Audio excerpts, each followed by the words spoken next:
Estamos no nosso terceiro dia e cá para nós, hoje foi um dia que eu até chorei rezando este capítulo, gente. Mexeu comigo, é algo que tem me incomodado já tem um tempo, mas o final dele me encheu de esperança. E fala assim, eu marquei muito, hoje eu escrevi muito. Para responder essas duas perguntas, que são as perguntas que a gente vai conversar lá no final, responder essas duas perguntas é o objetivo deste livro. A primeira vai determinar onde você passará a eternidade e a segunda determinará o que você fará na eternidade. Ao terminar este livro, você estará pronto para responder essas duas perguntas. Amém, Jesus! Então, vamos lá. O capítulo do livro se chama, de hoje, O que dirige sua vida? E, gente, pensa em algo que eu tinha quase tudo que estava aqui. Ele elenca 5 coisas, né, que travam a sua vida, que são os nossos bloqueios, paradigmas que a gente tem, aquilo que impede a gente de achar o que a gente está procurando, que é o quê? O propósito da nossa vida. Eu espero que isso fique muito claro para mim ao final dessa quaresma, porque eu vou me esforçar para isso. Definitivamente eu vou me esforçar para isso. E eu já venho estudando muito sobre tudo que está aqui, então as coisas vão fazendo muito mais sentido. Aí traz o primeiro texto aqui bíblico, gente. E outra coisa que é maravilhoso este livro é o tanto de texto bíblico, citações que ele traz. E citações que nos traz alegria e paz. É ótimo. O que é o primeiro versículo aqui tá lá em Eclesiastes 4:4. Percebi que o que faz os homens correrem atrás do sucesso é inveja. E é muito triste, isso é verdade, né? Acaba que a maior motivação que faz a pessoa sair do lugar é querer ter o que o outro tem.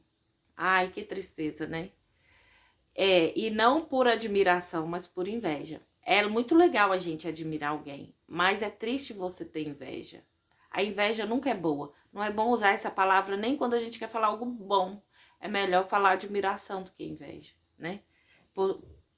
Posicionar bem nossas palavras, né? Nosso vocabulário. O que é dirigir?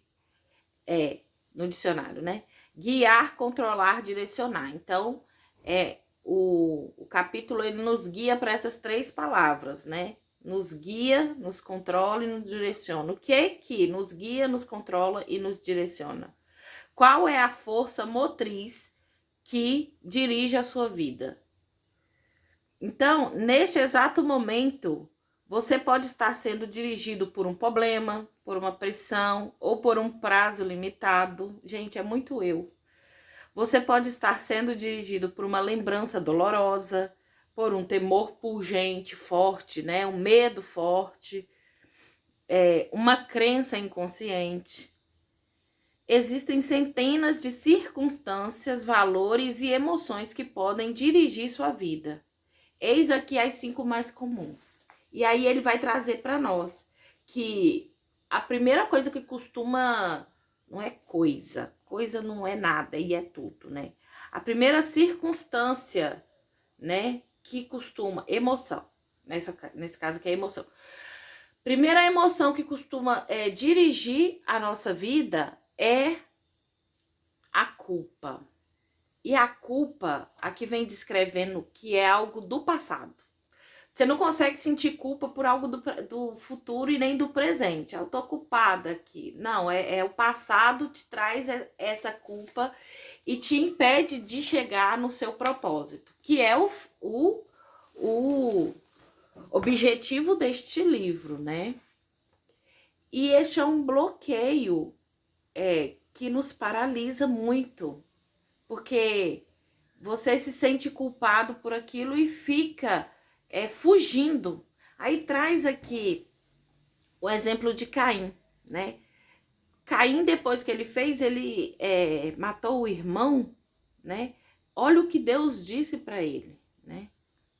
Você será um fugitivo errante pelo mundo. Que tristeza.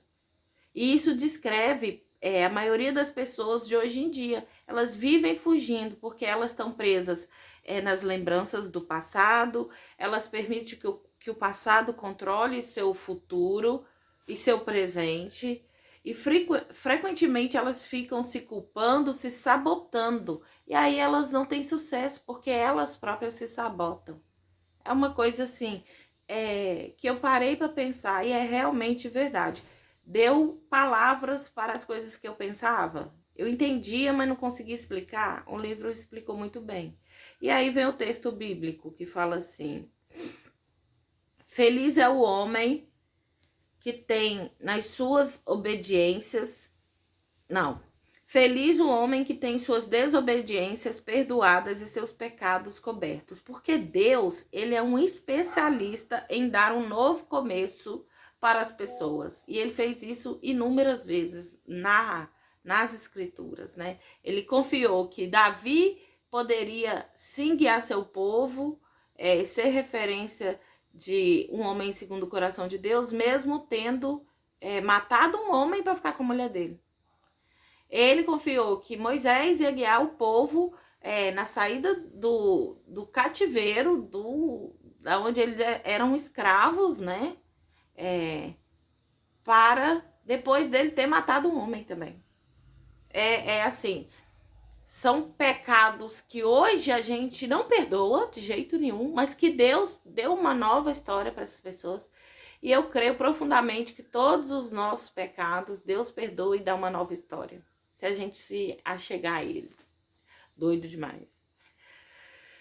Próxima. E o seu passado não pode restringir você. É muito importante isso. Você carrega a culpa, se é ela que direciona a sua vida, muda a rota. E aí nós vamos conversando até a gente encontrar o caminho da rota nova. E segundo, muitos são dirigidos pelo rancor e pela raiva, né?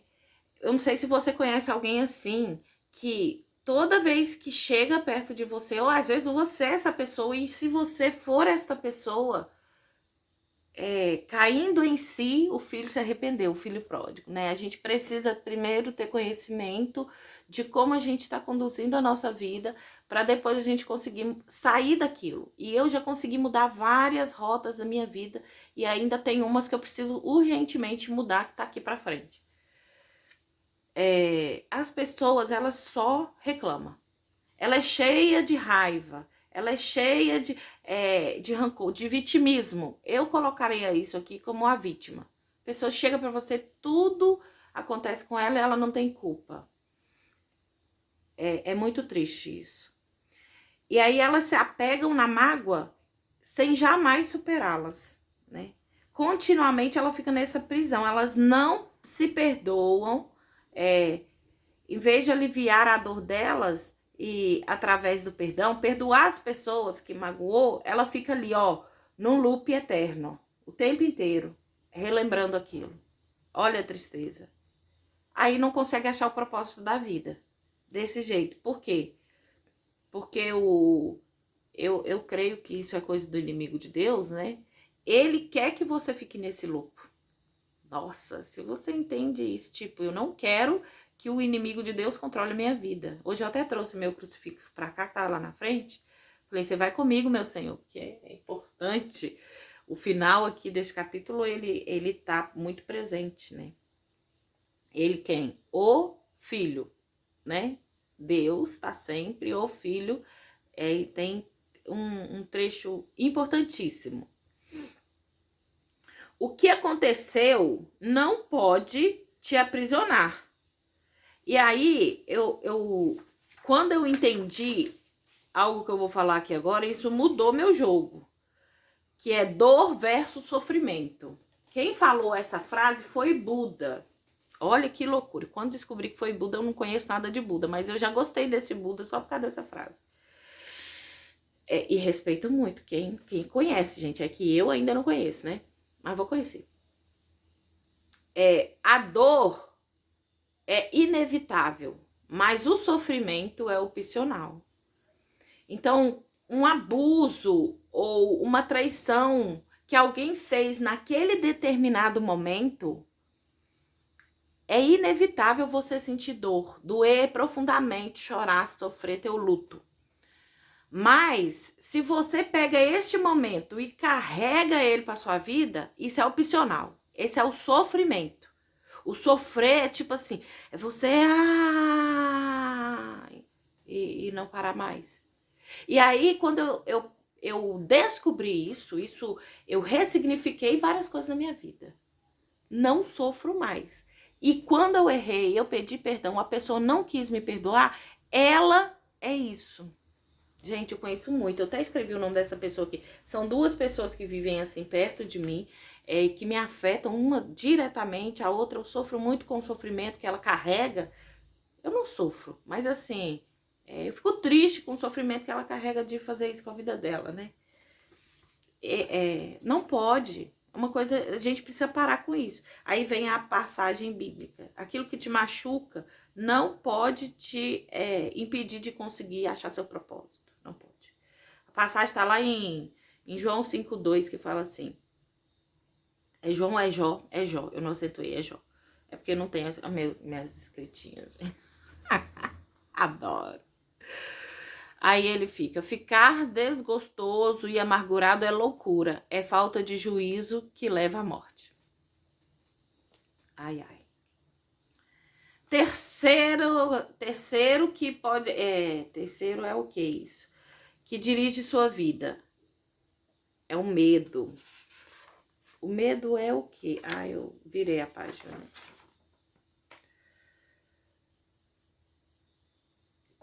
Guia, controlar e direcionar. O medo te controla. Ele te paralisa. Ele te guia para lugar nenhum. É controle mesmo. O medo vai fazer você perder grandes oportunidades. Você precisa se libertar disso. Porque se você tem medo... Eu agora estou vivendo um medo. Eu nunca andei de avião. Eu viajei sozinha uma vez só. E mesmo assim foi um bate-volta rapidinho em São Paulo. E eu quero ir lá no Nordeste. E eu tô com medo. Eu descobri isso essa semana. Que eu estou com medo de ir. Porque eu não consegui marcar minha viagem ainda. E eu marquei uma outra viagem para o mês que vem que... vamos em 4, né? Eu mais 3. Mas lá pra cima e ter que andar de avião eu ainda não consegui. Aí, tipo, eu já descobri que é isso, agora eu vou trabalhar isso em mim, vou ressignificar, vou dar novo sentido. Porque enquanto eu não fizer isso, eu não vou conseguir marcar essa bendita dessa passagem para o Nordeste, né? Eu quero ir lá trabalhar lá, fazer um projeto lá.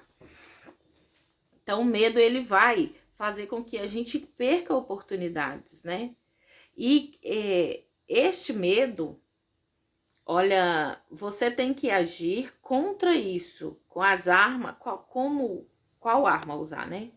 Como se libertar? Na fé e no amor. A Bíblia fala assim, no amor não há medo, ao contrário, o perfeito amor expulsa o medo, lança fora todo medo, porque o medo supõe castigo. Aquele que tem medo não está aperfeiçoado no amor. Jesus amado, tira meu medo fora, né? É um medo que não é um medo que tipo assim, tá tendo uma briga ali, eu não vou chegar ali que eu tô vendo. Não, é o medo do desconhecido, que é no meu caso agora.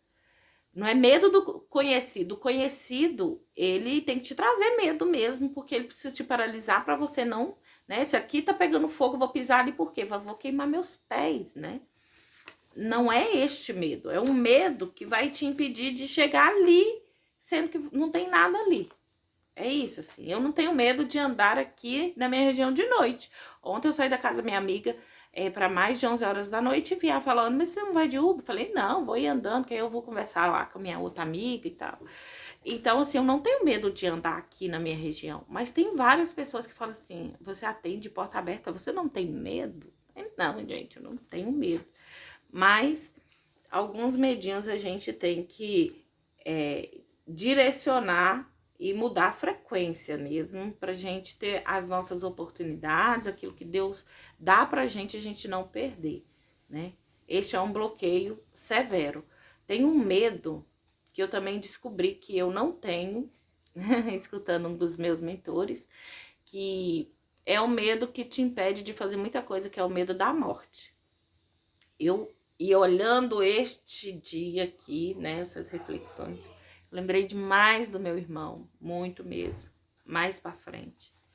E o medo da morte te paralisa demais, assim. Eu não tenho medo da morte, porque eu creio na vida eterna, eu creio que eu vou estar com o Senhor. E eu creio que ele está com o Senhor também, meu irmão que faleceu, né? Há uns 7 meses e pouco atrás. Vamos lá, então, se o seu problema aí que tá paralisando você de encontrar o seu propósito for o medo, daqui a pouco a gente vai já dar direção para ele também. Que a primeira coisa para se resolver um problema é saber qual é o problema, né, gente? Muitos são dirigidos pelo materialismo.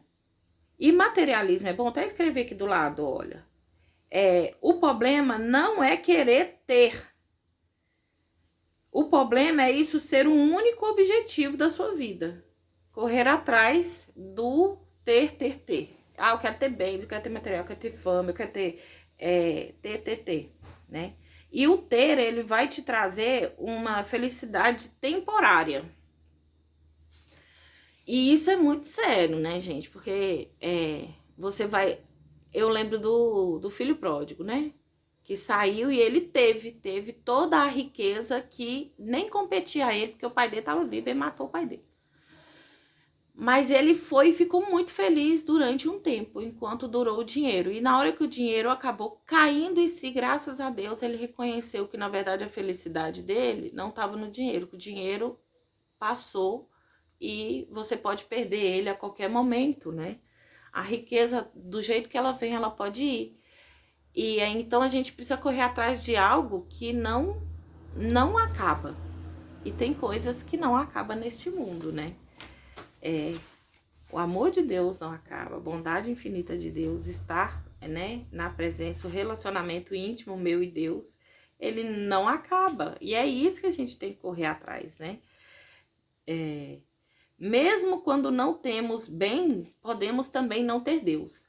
Porque aqui fala assim, e Deus deixa claro que as coisas mais valiosas da vida não são os bens. A verdadeira proteção só pode ser achada naquilo que nunca poderão tomar de você, seu relacionamento com Deus.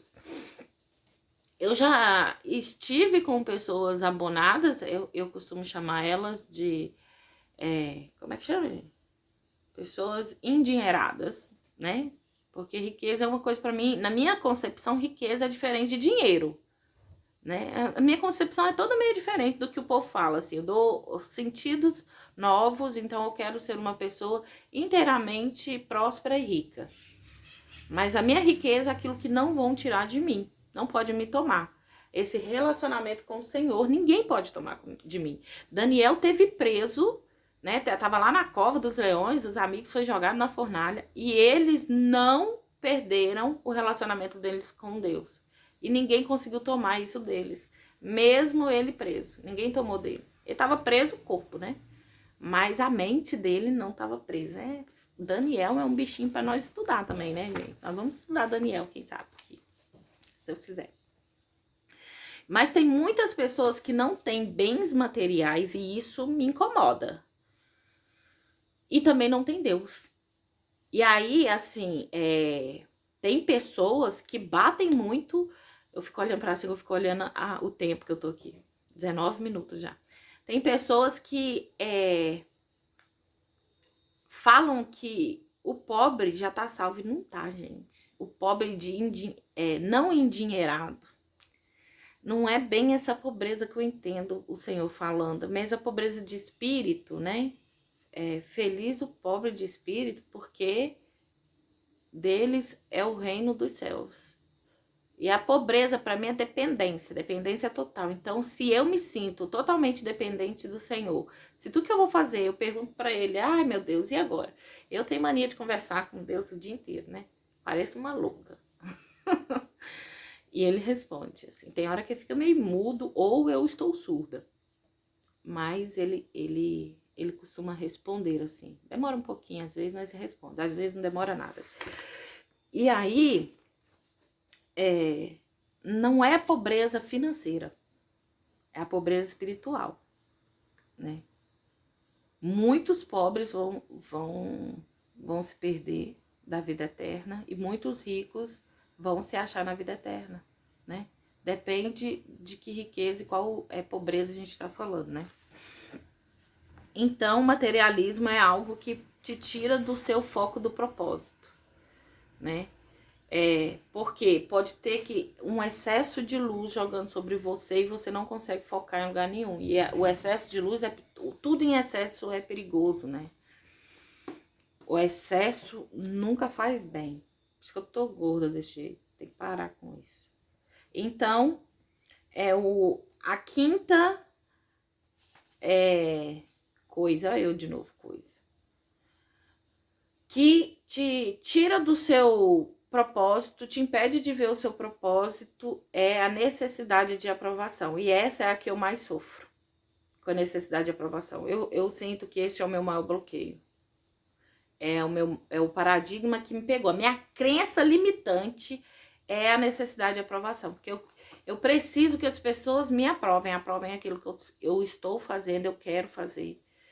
E aí, se as pessoas... Você fica remoendo. Se você não tem o tal do feedback da pessoa, se ela não fala, não, vamos por ali. Ou se você não ouve algo que faz você ter certeza que você tá certa, assim, né? Não querem ver, não queira guardar. Eu saio marcando tudo. Meu Deus. Eles permitem, a gente vive... tá. A necessidade de aprovação, muitas vezes, quem faz com que você fique necessitado de aprovação são os pais da vida, né? Os nossos pais, que por alguma fala mal falada, né, acaba te travando as suas atitudes. Padre, né? Então, quem tem autoridade sobre a sua vida, né? Às vezes a polícia, os políticos, e pastor, padre, papa. É legal isso. Uma vez eu vi isso, eu falei, nossa, mas é muito verdade. Toda pessoa que tem autoridade sobre a sua vida, ela tem o poder de falar algo que vai te impedir de fazer muitas coisas, né? Aí, quando lendo isso aqui, eu recordei de uma amiga que eu perdi e recuperei, né? E ela falou umas coisas com meu filho e eu discordei dela na hora e na frente dele. Eu falei, não é assim, né? Ah, sua mãe jogar uma praga no você não vai ser mais nada na sua vida. Eu falei, não, meu filho, deixa eu te falar. Se eu te falar algo contrário ao que a palavra de Deus te fala, pode acreditar na palavra de Deus. Nunca em mim, nunca. Não deixa que isso limite sua vida. Tem alguém que te pensou, te planejou, te programou. Você está aqui hoje é por causa dele, não é por causa de mim. É o nosso Deus, meu filho. Mesmo Pai meu, Pai seu. É aquilo que ele fala que tem que ter poder sobre a sua vida. E se eu estiver te orientando de acordo com o que ele orienta, você tem que fazer aquilo que eu falo. Mas se for o contrário, se eu lançar ali uma praguinha assim de vez em quando, você não vai ser isso, você não vai ter isso, você vai ser um... E não acredita em mim, acredita no que ele falou. E aí precisa ir lá no manual do proprietário, sempre buscando a palavra, porque é ela que nos conduz. Dei uma pausinha, tô voltando com o raciocínio que eu não sei se é o mesmo, mas vamos lá. Qual é o maior... onde desemboca, assim, a necessidade de aprovação? Não achei a palavra certa. A causa dela, ou a consequência. Qual a maior consequência da necessidade de aprovação? É você tentar agradar todo mundo, não vai conseguir agradar ninguém. E aí tem uma passagem bíblica ótima, que eu custei entender. Mas ninguém pode servir a dois senhores. Se você tentar agradar todo mundo, você não vai conseguir servir ninguém, nada, e nem você mesmo.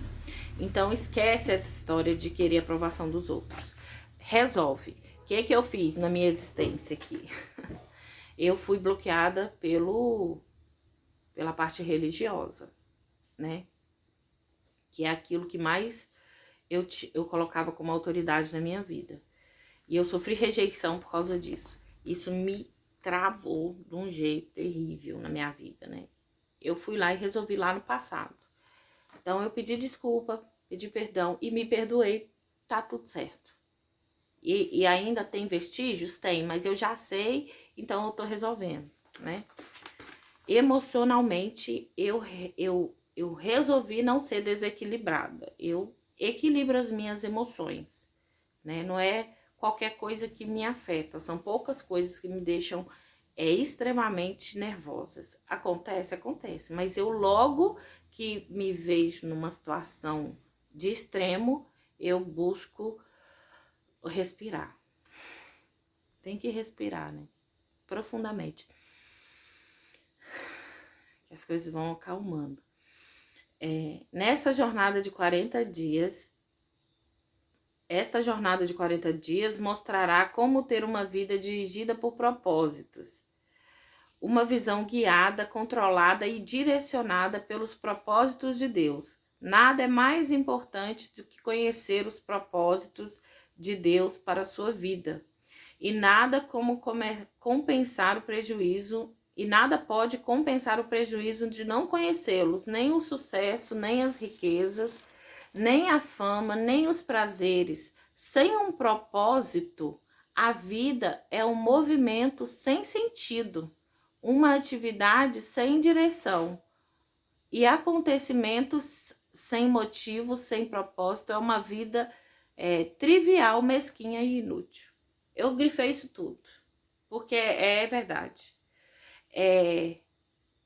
Uma vida que você não entende o propósito é uma vida que você não luta por ela. E é muito triste. Aí eu comecei a lembrar do meu irmão agora nessa segunda parte. A gente já vai para meia hora, mas eu vou continuar aqui, porque eu não tô... quem quiser continua comigo, porque agora é a parte que fala das vantagens de ter uma vida dirigida por propósitos. E eu gostei muito. E por que eu lembrei muito do meu irmão? O meu irmão, ele não cometeu suicídio.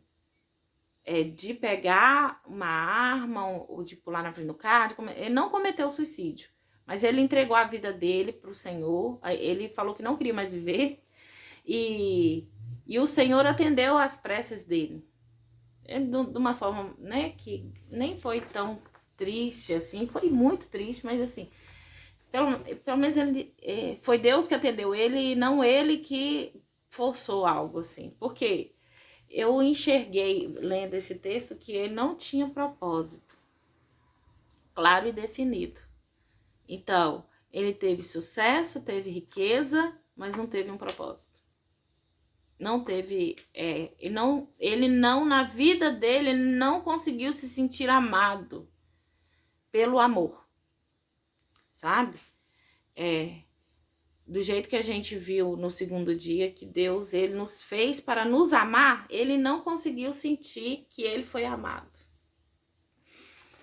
Enfim, vamos lá. Existem 5 grandes vantagens em se levar uma vida dirigida por propósito. A primeira é conhecer o propósito de sua vida faz com que ela tenha sentido. Porque a pergunta... Porque nós somos feitos para ser importante. E por isso que as pessoas usam métodos questionáveis. A gente quer ser importante. E aí as pessoas ficam correndo atrás de descobrir respostas para a vida. Então, lê signo. O que vai acontecer? Tenta adivinhar. Vai buscando sentido em coisas e não no caminho. Pega um caminho que não é o caminho, né? É um caminho de uma rua sem final. Que vai ter um lugar ali que você vai ter que voltar para trás de novo, porque não vai dar em lugar nenhum.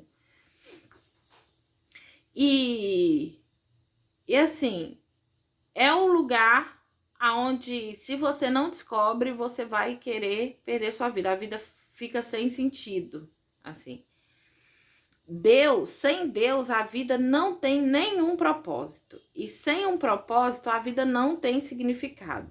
E sem significado, a vida não tem relevância ou esperança, né? A Bíblia, ela traz várias pessoas que entraram em depressão. Então, Jó entrou em depressão, fala muito de Jó aqui. Elias entrou em depressão na palavra. Elias pediu para morrer. E aí Deus atendeu a vida dele. Meu irmão foi meio um Elias, assim. Ele não se matou, mas Deus levou. Ele subiu. Porque a pergunta, o que vim fazer aqui, fica sem resposta. Acaba em lugar nenhum. A maior pergunta do ser humano, que todo mundo se faz, é o que eu tô fazendo aqui, e o que acontece depois daqui, né? Diante da morte, isso fica ainda mais latente. Para onde aquela pessoa que tá ali, que a gente não vai ver mais, foi? E essa resposta só em Deus, né? Que ele mostrou para nós, o crucificado ressuscitado, mostrou para nós que é só em Deus que a gente tenha esperança de estar aqui e fazer sentido. Porque senão não faz sentido você vir ao mundo, ser um ser tão inteligente que consegue cocriar as coisas, né? Inventar as coisas, fazer umas coisas diferentes ali, como falar, né? Isso é muito diferente, gente. É só o ser humano que faz isso, né? Conseguir pegar as coisas, inventar um avião, um relógio, o fogo.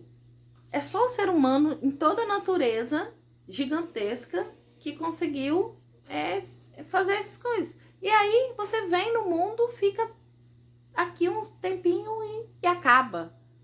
E aí este acabar a gente só consegue entender em Deus. Não tem outro jeito, gente. O povo fica inventando que você vai voltar aí. Eu não acredito muito, não. Acho que a vida é uma, né? Uma vida e ela vai se estender. E aí é um tanto de mistério. Se você tem um sentido sem esperança, não desista. Se você tem sentido... Se você tem se sentido sem esperança, não desista. Coisas maravilhosas acontecerão em sua vida quando você começar a viver com propósitos. Adoro. E aí fala em Jeremias, lindíssimo. Eu acho que hoje, agora na hora que eu pegar na máquina para costurar, eu vou ouvir o livro de Efésios. Mas eu fiquei assim com Filipenses também, que eu gosto de ouvir a Bíblia enquanto eu trabalho também. Aí a Bíblia, que é o nosso manual do proprietário, fala assim: diz o Senhor, porque sou eu que conheço os planos que tenho para vocês, diz o Senhor, planos de fazê-los prosperar e não de lhe causar danos, planos de dar-lhe esperança e um futuro. Olha que coisa maravilhosa. Isso está em Jeremias 29:11. Agora em Efésios 3:20 está escrito assim: pelo seu grandioso poder operando em nós, Deus é capaz de fazer muito mais do que nós jamais ousaríamos pedir ou mesmo imaginar, infinitamente além de nossas sublimes orações, anseios, pensamentos ou esperanças. A gente só precisa acessar isso, né? Aí como acessar? A gente precisa descobrir, né? E no manual do proprietário fala-nos bem sobre isso. É muito maravilhoso, por isso que eu vou ler, eu vou ouvir hoje Efésios. Eu gostei demais disso, porque a gente tem que ousar a ter um relacionamento com Deus que dá muito mais do que aquilo que a gente pede, né? A gente fica pedindo coisa pequena e quando ele vê que a gente, né? Pai, não, ele tá merecendo, vai liberando, né? É a parábola dos talentos. Eu vou te dar isso aqui, aí você volta dobrado, né? Eu vou te dar. Aí é meio que isso que eu tô fazendo aqui. Na verdade, eu tô querendo pescar vocês para um relacionamento íntimo com ele. Aí, se eu conseguir mudar alguma chavinha na mente de vocês, aí ele vai falar assim: minha filha, você me trouxe eu vou te dar mais. Adoro. No final das contas, a gente tem que encontrar no céu, né, gente? Lugar bom. Segundo, conhecer seu propósito simplifica a vida. Deixa tudo mais fácil. Esse ato ajuda a cumprir o propósito de Deus na vida, né? Definir as coisas. E aí é onde eu fico meio perdida ainda, porque eu ainda tô descobrindo o meu propósito. As coisas ainda estão claras. Ficando claras, né? E aí eu marquei aqui coisas que eu preciso para minha vida. É impossível fazer tudo o que as pessoas querem que você faça. O seu tempo só é suficiente para fazer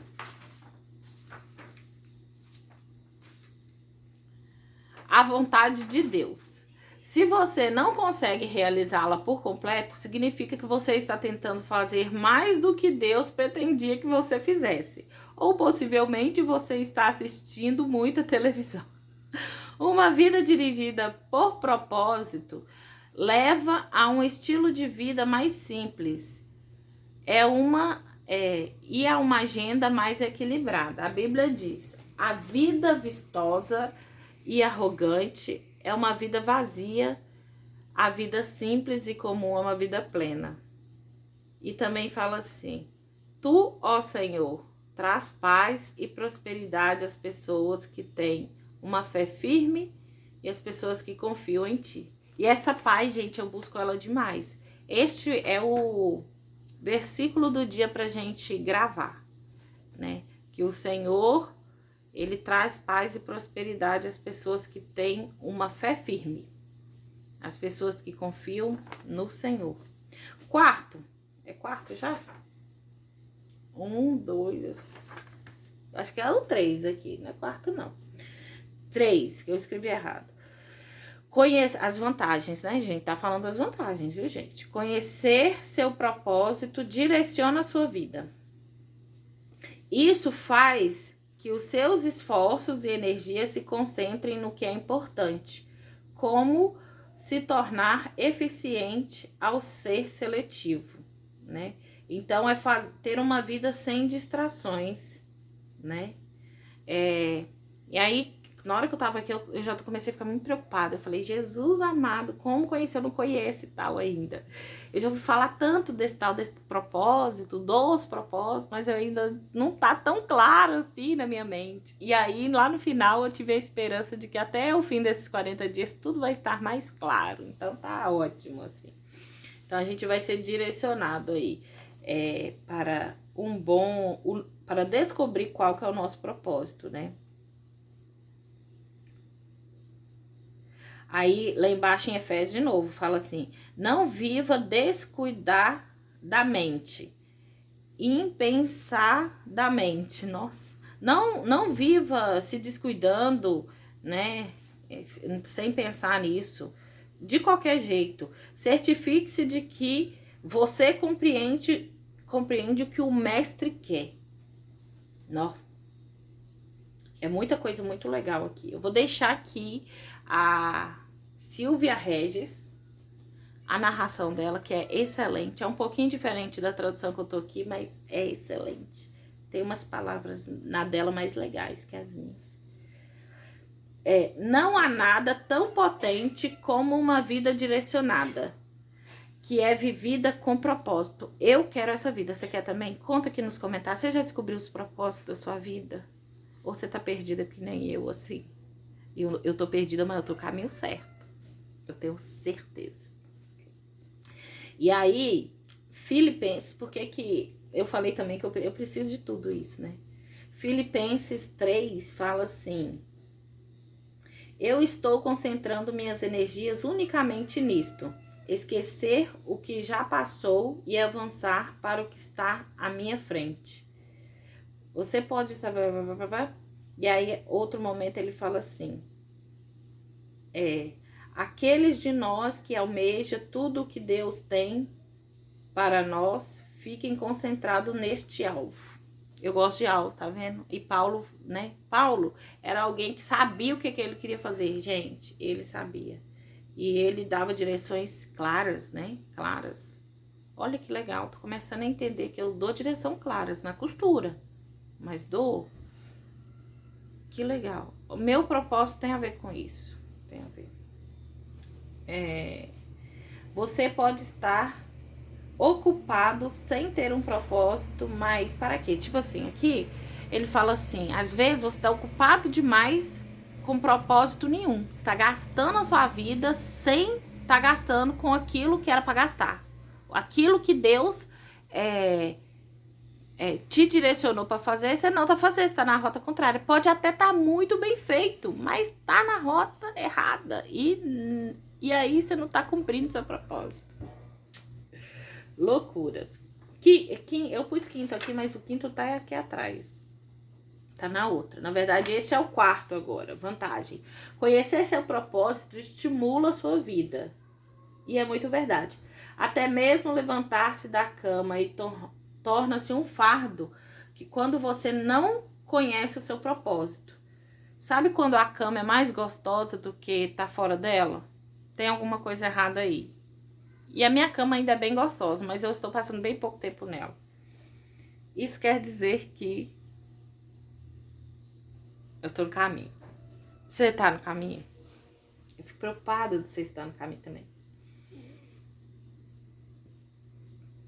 Então, normalmente, o trabalho sem sentido e não o excesso de trabalho que nos esgota.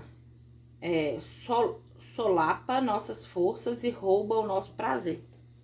Porque hoje, no batidão que eu tô muito... Eu falei esses dias, a pessoa não acreditou em mim. Quem não tá dentro do propósito, não acredita que você faz por amor. Então, tipo assim, ela falou assim, é impossível ser feliz todo o tempo. Aí eu falei assim, eu sou feliz. Meu espírito é um espírito feliz, gente. A minha alma é feliz. Aí eu fui no dicionário, olhei para tentar fazer com que essa pessoa entendesse, mas ela não tá com o coração aberto para isso, então ela não vai entender. Mas eu estou sempre feliz porque eu sou feliz, né?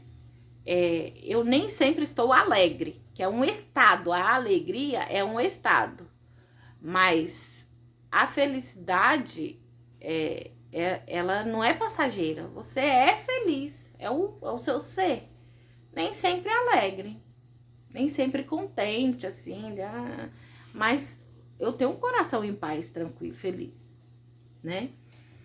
E às vezes o excesso de trabalho pode me esgotar, mas eu gosto daquilo. E aí eu cansei meio que de costurar, sabe? Falei, nossa, todo dia isso é a mesma coisa, a mesma coisa. E Deus me deu uma nova versão da costura que eu estou simplesmente encantada. E aí eu vejo que, por isso que eu acho que eu tenho um grande propósito na minha vida dentro da costura. Assim, de ir costurando a vida das pessoas, de melhorando, ajudando elas, né? A enxergar quão bom pode ser o conserto de roupas. Eu tenho esses breguetes aí na cabeça. Então, quando você não sabe o propósito seu, você fica reclamando de tudo. É muito triste. Nós estamos quase chegando no final aqui, que o último é conhecer seu propósito, prepara para a eternidade. Porque, gente, tudo passa. Tudo passa, né, na matéria. Tudo que está no planeta, ele em si mesmo, ele tem o poder de crescimento e destruição. Então, dentro de uma molécula, dentro de uma molécula pequena, ali dentro dela tem um componente que é capaz de destruir ela, né? Porque tudo é mortal, material, visível. O que é imortal é a alma e o espírito, né? Isso é imortal. Agora, o corpo, a matéria, tudo é imortal. A cigarra que tá ali zoando, ela daqui a pouco ela vai morrer, vai explodir, vai morrer, né? Assim como uma bactéria também vai morrer, tipo, pode ser invisível, mas ela é mortal. E aí, se você não prepara bem a sua mente, para a vida eterna, né? Para a eternidade, você não alcançou o seu propósito, assim. Porque um dos propósitos é a vida eterna. Alguém falou aqui que eu grifei. No devido tempo, todos os troféus serão jogados no lixo por alguém. Tudo que você faz nessa terra, um dia vai ser esquecido. A não ser que você que você faça o seu legado ser eterno, né? Então, eu posso ganhar muitos campeonatos, eu posso me destacar muito em algumas áreas da minha vida e ser esquecida logo ali. Por isso que eu gosto muito das vidas dos santos, né? Aqui mesmo tem a Santa Teresa de Calcutá, uma oração que a gente deu. Tem um Santo Antônio aqui também, uma amiga minha que tá aí perdida na vida falou assim, reza com o Santo Antônio. Eu falei, tá, vou pôr ele aqui. Mas, tipo, a gente reza pouco, né, Santo Antônio? E eu gosto muito dos santos ali de cima, que, né, são os santos apóstolos, que alguns deles ninguém sabe a vida como é que foi, mas outros mudaram a história da humanidade, né? Então, olha, tem o Caminho de São Tiago, que é famosão, né? Que diz que ele percorreu. Paulo nem se fala, Paulo converteu um império, gente. O que esse homem fez, assim? Ele deixou um legado eterno. Maria, mãe de Jesus, a mãe da igreja, essa mulher, ela mudou a história da humanidade com o sim dela, né?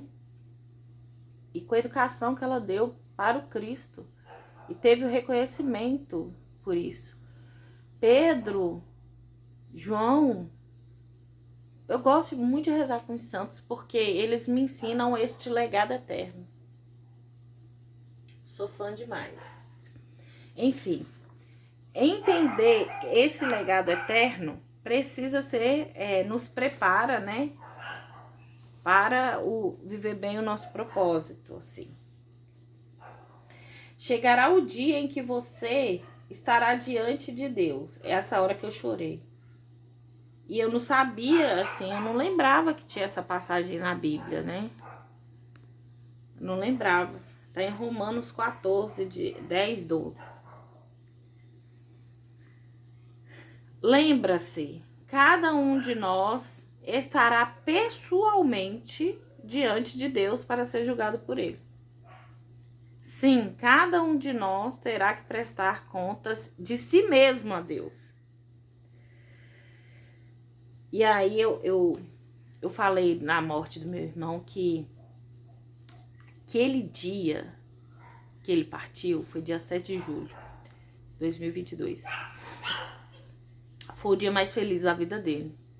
Porque independente do que ele fez nessa terra, ele vai prestar conta do que ele fez aqui. Não dá mais para mudar o destino. Mas ele esteve diante do justo juiz. É algo incrível. E eu tenho muita certeza que esse justo juiz acolheu ele. Minha fé é forte. Então a gente tem que se preparar para este momento, né? Felizmente, Deus quer que passemos neste teste, né? De chegar diante dele, da auditoria que a gente vai viver com ele, né, no nosso final ali, e entrar para a eternidade, né? E por isso ele nos passou as perguntas antecipadamente. A partir da Bíblia, podemos supor que Deus nos fará duas perguntas fundamentais. E aí é da hora isso. Vamos acabar com menos de uma hora, viu, gente? Primeira pergunta que Deus vai te fazer na hora que você chegar diante dele. Tipo, Jesus lá ressuscitado, Pai e o Filho, um perto do outro, com o Espírito Santo, assim, cara a cara, e vai falar assim: o que você fez com o meu filho? É aquele ali que tá ali atrás. Jesus Cristo. O que você fez com o meu filho Jesus Cristo? Deus não irá perguntar sobre os seus antecedentes religiosos ou visão doutrinária. O único ponto importante será: Você aceitou o que Jesus fez por você? Aprendeu a amá-lo e a confiar nele? Jesus disse: eu sou o caminho, a verdade e a vida. Ninguém vem ao Pai senão por mim. Essa é uma pergunta que a gente vai receber. E aí, você caminhou por Jesus? Ele foi sua verdade? Ele guiou sua vida? Não. Está lá em João 14:6. E a segunda pergunta, ele vai falar assim: o que você fez com o que eu me dei? Deve ser te dei, né? Tá errado aqui. O que você fez com a sua vida? Todas as dádivas, talentos, oportunidade, energia, relacionamentos e recursos que Deus lhe deu, você gastou consigo mesmo ou utilizou para os seus próprios, não. Você gastou consigo mesmo ou utilizou para os propósitos que Deus lhe deu? A gente ainda nem sabe nosso propósito. Mas a gente vai descobrir, né? Como é que a gente tá gastando as coisas que Deus dá pra gente, né? Então, aí é onde eu grifei tudo também, aqui, ó. Essa parte aqui, ó. Prepará-los para essas duas perguntas é o objetivo deste livro. A primeira vai determinar aonde você passará a eternidade, né?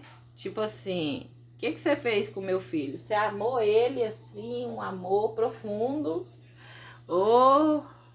E a outra é o que você fez com o que eu te dei, assim, sua vida. O que você fez com sua vida? Você ajudou os outros ou você ficou aí só pensando no seu umbigo? Tipo isso, assim. Ai, meu Deus, esse dia vai ser chocante. Ai, a primeira vai determinar onde você vai passar a eternidade e a segunda determinará o que você fará na eternidade, né? Então, tipo, se você fez muito aqui, lá não vai ser diferente, você vai fazer lá também. E aí, né, gente, Deus dá tudo de graça pra gente, a gente tem que dar de graça. O que você ganhou de graça, dá de graça, né? É uma coisa... Ai, louca, a gente tem que entender isso. E aí, no final do livro, nós estaremos prontos para responder essas duas perguntas. Que legal, né? Então, para finalizar aqui o nosso bate-papo, meu, comigo mesmo, vocês e Deus aqui, tem um tema para a gente refletir no dia de hoje, nesse terceiro dia, que é viver com um propósito é o caminho para a paz. Então, viver com um propósito é o caminho para a paz. A gente precisa entender que a gente vai ter muita paz quando a gente estiver caminhando no nosso propósito. O versículo do dia, aquele que eu falei para a gente memorizar é: Tu, ó Senhor, dás paz e prosperidade às pessoas que têm uma fé firme, às pessoas que confiam em ti. Isaías 26:3, tá? E uma pergunta para meditar. A opinião da minha família, dos meus amigos, é a força que dirige a minha vida? Que força quero que dirija a minha vida? Vou deixar essas reflexões aqui na descrição do vídeo. E eu gostaria agora de fazer uma breve oração, né? Então, convidar você para respirar profundamente. E que todas as vezes que a gente se vê perdidos, a gente consiga fazer essa respiração e perguntar para Deus assim: o que é que eu estou fazendo aqui? Qual o sentido da minha vida? Senhor, silencia os meus pensamentos para que eu consiga vos ouvir. Fala mais alto, por favor. Se meus pensamentos estiverem falando alto, grita. Eu quero te ouvir, Senhor. Eu quero ter conhecimento do que o Senhor pensou para a minha vida. O Senhor me pensou, o Senhor planejou eu estar aqui. O que é que o Senhor quer de mim?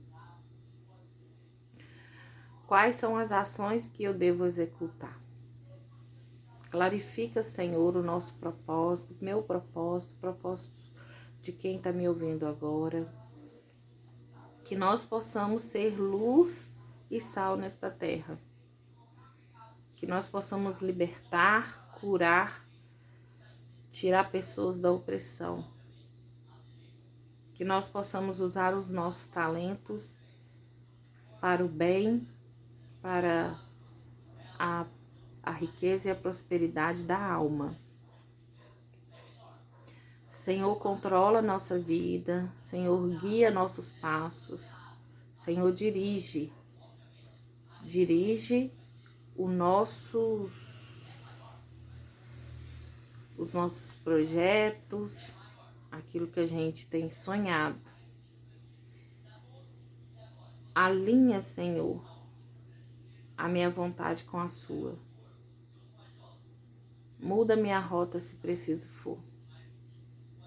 E, Senhor, que cada um que está aqui, que eu, Senhor, saiba o quanto sou amada por Ti.